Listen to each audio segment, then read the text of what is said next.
Welcome back to Long Beach. Moments ago, this was Danica Patrick having a word with the safety crew. There was someplace she wanted to go, a different place they wanted her to go.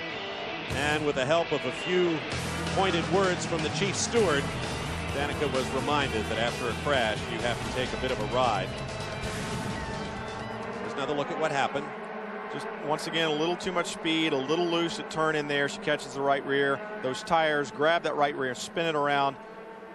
Another look at it. Joey Hand sneaks by, just sneaks by, and oh man, Luis Diaz almost got a piece of that wreck. Luis does not like Long Beach. Here's the view from Diaz's car. Watch his reactions. Now, see, we actually see that from Luis's car. He does not, because his eyes are closed. He's going, not again. Here's Danica's view. The car gets a little loose right before the apex. Boom, into the wall. She does a good job keeping her foot on the brake so the car doesn't roll back into traffic. Second full course caution of the day, Calvin Fish. Well, Bobby Rahal just watched the replays. Bobby, a bit of a struggle this weekend, but a storming start got her up in the top 6. What happened down in turn 1, do you think? We have been struggling with understeer all weekend, and I think she just went quicker than we qualified, but I think she just got in there a little wide and just got out in the junk, and it just slid and got caught up in the tires. So it's unfortunate. A lot of pressure there from Joey behind as well down there. Well, she had a little bit of space. She must have had a mistake on a lap or two earlier, because she was a second or so clear of them, and then they came by pretty close together. But as I say, I think it's been a struggle with getting the car to get into the corners. So she was doing her best. All right, mate. They'll come back strong, I'm sure. And there's the view from the onboard as the car is now on the hook. We will have 10 laps remaining. We expect the green this time by. And it's now time, all that patience that you've held up inside of yourself, the Jonathan Macri's, the Michael Valientes, the Figgies, the Diaz, the Hands, it's time to release that patience and go. You know AJ Allmendinger is going to be on it, and it's time to make the move. You got 10 laps to get to the front. It's time to go racing. There's the green. Back underway, 10 laps to go around the streets of Long Beach. And once again, AJ Allmendinger is absolutely shot out of a cannon at the green. Well, you always control the pace as the leader coming back for a restart, but he has done such a tremendous job. And once again, on cold tires, he is just spectacular. Ooh, coming up the outside. Car number 13, that is Kyle Krizzoloff, who has frankly had a rough go of it in the Atlantic Series. He has a good team behind him, and now he really looks like he's coming to grips with the car, the engine, the traction, and so forth. On board with Diaz, Krizzoloff, he is a kid. I mean, he is a very, very young driver, just a teenager, and he's got a lot to learn, and I think he's doing a good job taking his time and learning what he needs to. And look at Diaz on a charge. Just before this full course caution came out, he was the fastest car on the racetrack. He enjoyed seeing that yellow flag, even though he didn't want to get caught up in the incident. He enjoyed seeing it because it's brought the field back to him, and I'm going to bet before long Joey Hand is going to go past him. Look at the nose on Diaz's car. Still some damage. Looks like he's got some kind of hood ornament there, or battle damage. Look at that carbon fiber sticking out all over. It's been peeled back. That's from that impact with the gearbox. I think he's got a souvenir on the front there. Yeah, he may have part of Develis's car. Here's how it happened. Bang. He may actually have part of the supports for Develis's rear wing on the front, stuck in the front end of his car. Look at the lead Allmendinger's pulled out. Jutz has been able to pull out a little bit. And Diaz all over the back of Hand. Hand, one tough customer, but once again, I mean, he's doing a tremendous job in a car that he has not sat in until this morning. But I got to believe, in watching Luis so far today, he's got the car over Joey. He just needs to get close enough to make the move down one of these long straightaways. This is my favorite section of the racetrack. From Shoreline Drive back around to Pine Avenue, turns 1 through 5. And there's the move up the inside into turn 5. He gets it done. Joey gives him a little bit of a hard time, says, I'm not going to hand it to you, but he's a gentleman. They race side by side into that corner, and Luis, he just has the better car today. Not going to hand it to you, I get it. Yep. Play on word there. Immediately, Diaz pulls away from Hand. We'll have 8 laps to go next time by. Now Joey Hand has kind of fallen into the clutches of Stefan Roy. For Hand, this yellow brought people to him, and he didn't want to see that. Once again, driving a car that he's not comfortable in. It has not worked for them today. but it's all about collecting points. If he wants to win this championship, he needs to do the right thing and make sure this car finishes. Gap 1.39 seconds from Allmendinger in first to Justice in second as you watch this battle for seventh. Hand and Waugh. Stefan was not able to do anything down that long straightaway. You would think that he might have gotten the draft, but he wasn't close enough to do it. And Joey Hand escapes losing a position here. This is the 20th appearance for the Toyota Atlantic Championship here in Long Beach. 6 times the race has been won from pole. That's what A.J. Allmendinger is trying to do. We'll give you the others when we return. Welcome back to Long Beach. There's Carl Russo, owner of the brand new Toyota Atlantic Rousport team. They swept P1 and 2 in qualifying for today's 20th annual Toyota Atlantic Championship race here in Long Beach. Right now they are running 1-2. There is A.J. Allmendinger. In the previous 19 runnings of this race, it's been won from pole 6 times. Tom Gloy back in 1980, Jeff Brabham a year later, Mark Dismore in 1990. A year after him, Jimmy Vasser did it en route to the Champ Cars. In 1996, Case Montgomery won from pole, and in 2001, Canadian David Rutledge did it. Today, it could be A.J. Allmendinger. He'll have 5 laps to go when he gets back around to start-finish. See Aaron Justice there and his teammate, and once again you look at that front wing and you see what we call the second element, or the flap. Right there at the left front wing is very well, it's way up, much higher than it is on the right side wing. And when you look at his teammate A.J. Allmendinger, his wings are perfectly flat across the front. That shouldn't be that way. The strange thing is it's up. You would think if it had come loose it would have been pushed down by the air, but it's up.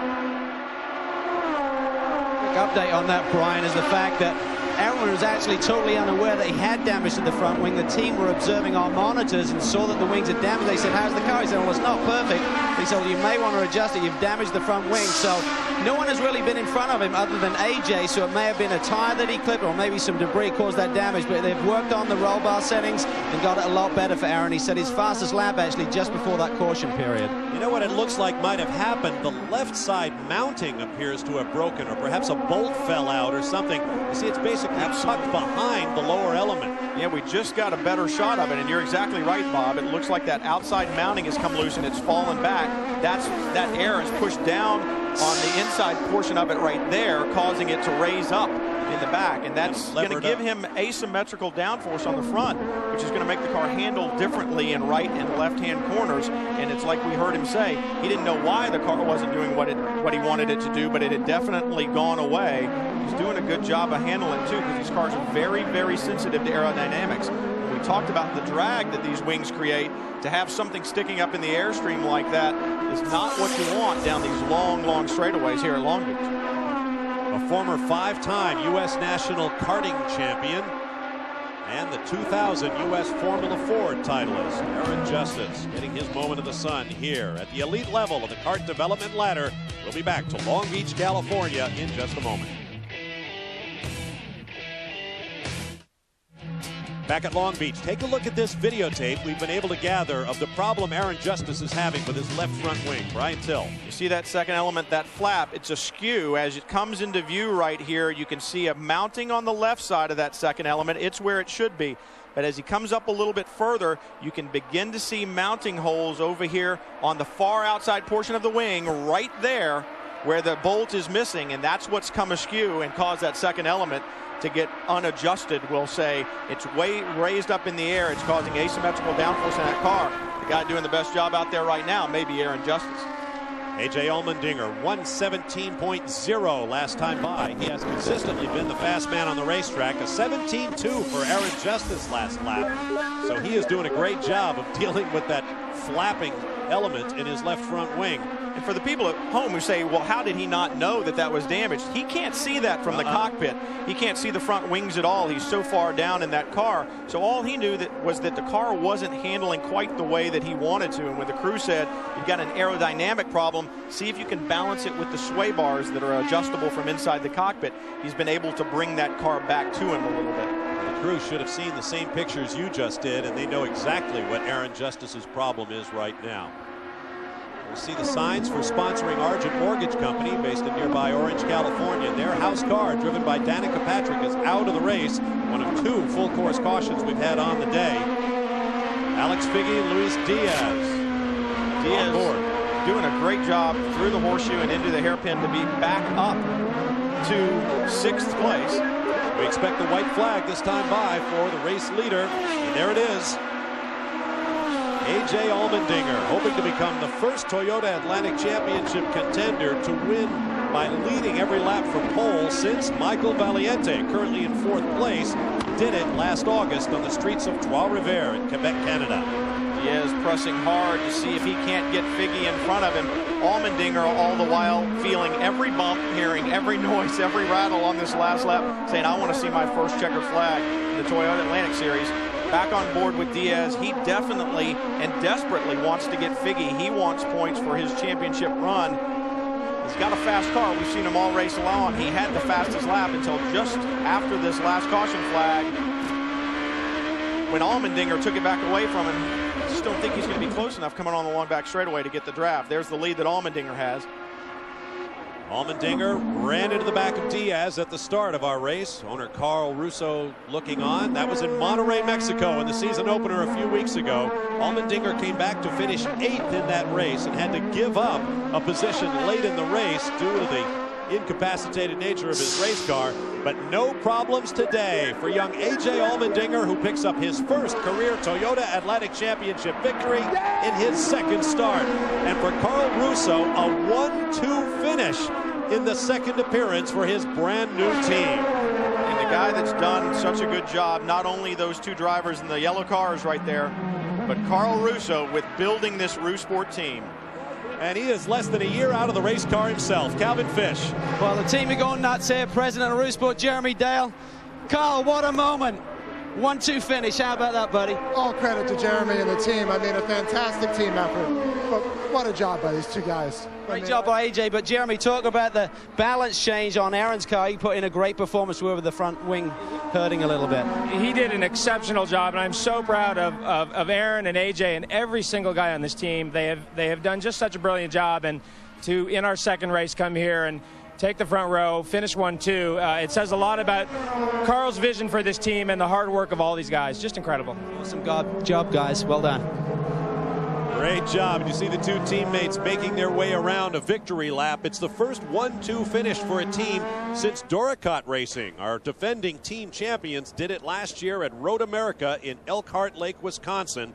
Luis Diaz, ironically, leading eventual series champion John Fogerty to the line.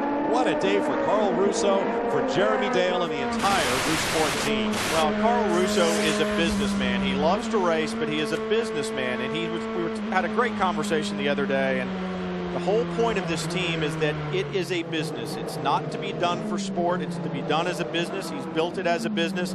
He's put the best employees in the best positions.